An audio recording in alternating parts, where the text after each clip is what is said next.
आईला ही पोरगी तास झाली इथं बसल्या, तिला विचारतो काय झालं. हे पोरे इथं का बसल्यास? काय नाही हो बाबा.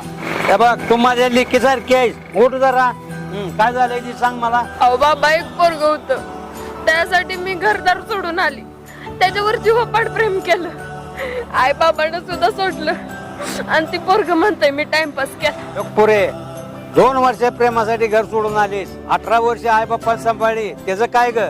हा, त्याला तुझी किंमत नसेल, पण त्या आई बाप्पाला आहे ना किंमत. आता मराठी भाषा करायला लागल्या, अजिबात करू नको असलं. शाळा शिकायला जात ना. इश्क की तलाश है फना किया मुझे.